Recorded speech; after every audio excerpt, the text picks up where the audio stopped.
Good morning, everyone. I hope you're doing well today. We're buried in snow here in Colorado, and I think it's kind of like the old adage that if you wash your car, you're sure it's going to rain.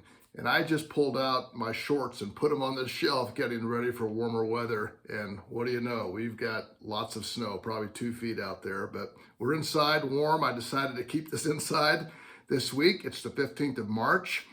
2021, and we are really 1 year exactly from the time that we started all of our isolation with COVID.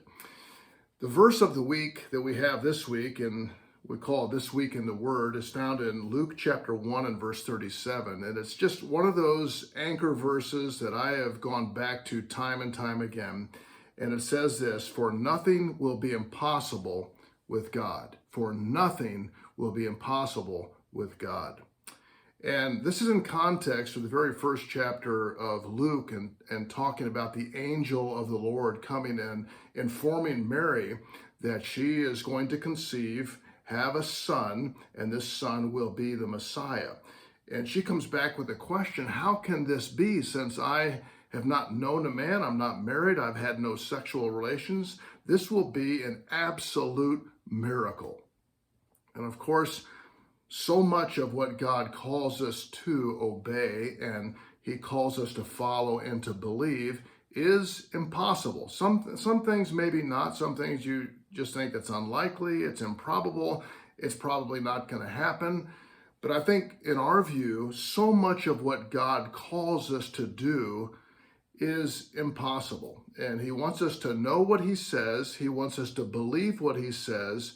And then the key is that we act in obedience. And it's really not faith until we take that step of obedience.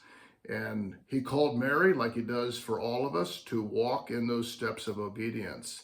I also think of, for those of you that are reading through the Old Testament as well as the New Testament this year, we're starting into Deuteronomy. In chapter 1, we read about how the spies went into the land, and the children of Israel have left Egypt. They've wandered for 2 years now, going through the wilderness, and they're standing on the brink of the promised land, the land flowing with milk and honey, all of the blessings, all the promises of God.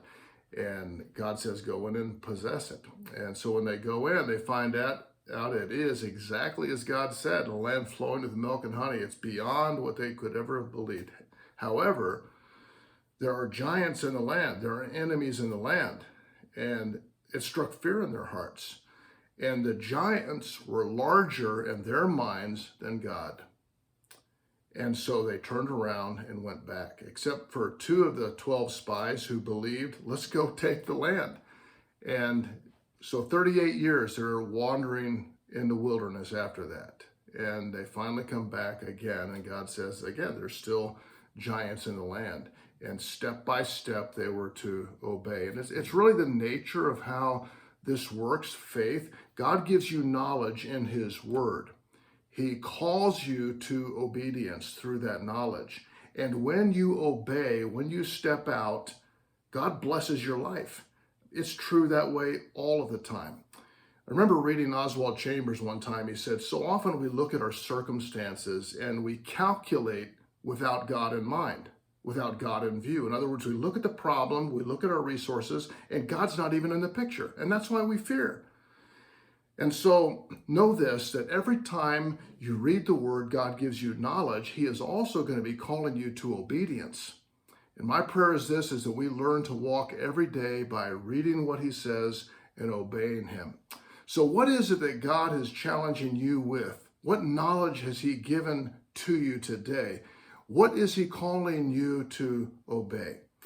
And I hope that you'll follow, trusting him, believing him. He's always proven himself to be true. If these videos are an encouragement to you, we post them each week on YouTube, then like them, subscribe to them. If you want to share some of them, you can. And we look forward to seeing you next week. Take care.